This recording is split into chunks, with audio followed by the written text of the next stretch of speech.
नमस्कार मंडळी, मी मनीषा कुकिंग वर्ल्डमध्ये परत एकदा तुमचं मनापासून स्वागत आहे. आज मी बनवलेला होता गावरान कोंबडीच्या चिकनचा एकदम झणझणीत असा रस्सा. बघता क्षणी तोंडाला पाणी सुटेल असा. तो रस्सा तुम्ही ज्वारीच्या भाकरीसोबत, बाजरीच्या भाकरीसोबत, चपातीसोबत किंवा भातासोबत पण खाऊ शकता.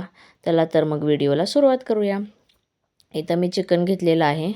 त्याला मीठ लावून घ्यायचं आणि हळद लावून घ्यायची आणि हे चिकन कमीत कमी 15 ते 20 मिनटं मॅरिनेट व्हायला ठेवायचं. तोपर्यंत आपला मसाला इथं मी तयार करून घेतलेला आहे.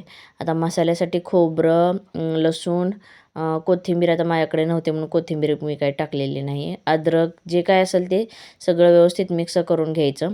आणि तर मी गॅसवर पातेलं ठेवलेलं तर त्याच्यात तेल ओतून घेतलेलं आहे आणि जे खोबरं मी बारीक करून घेतलं, मसाला वाटून घेतलेलं होतं ते व्यवस्थित तेलात परतून घ्यायचं.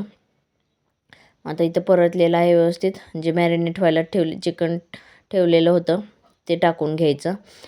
पूर्ण चिकनला तो मसाला लागला पाहिजे असं व्यवस्थित असं हलवून घ्यायचं ते.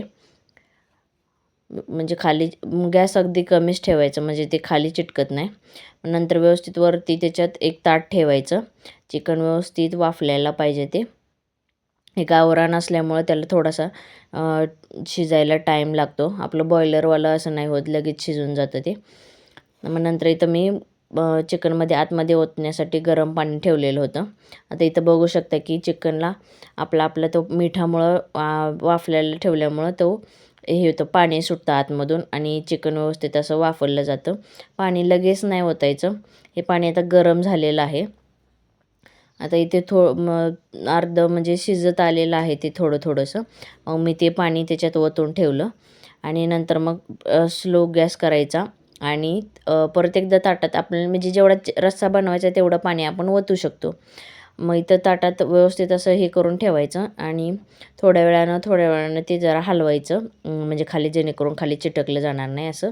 आता ते मी जे वरती टाकलेलं होतं ते पाणी परत मी टाकून घेतलं. आता इथं आपला चिकनचा आळणी रस्सा तयार झालेला आहे.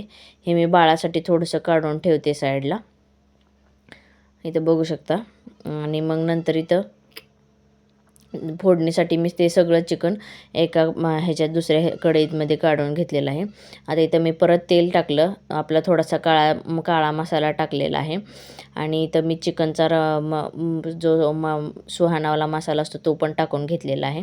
ते व्यवस्थित मिक्स करून घ्यायचं आणि जे आपण शिजवून ठेवलेलं आळणी चिकन होतं ते व्यवस्थित असं ह्याला जास्त फोडणी झाली की मग ते टाकून घ्यायचं.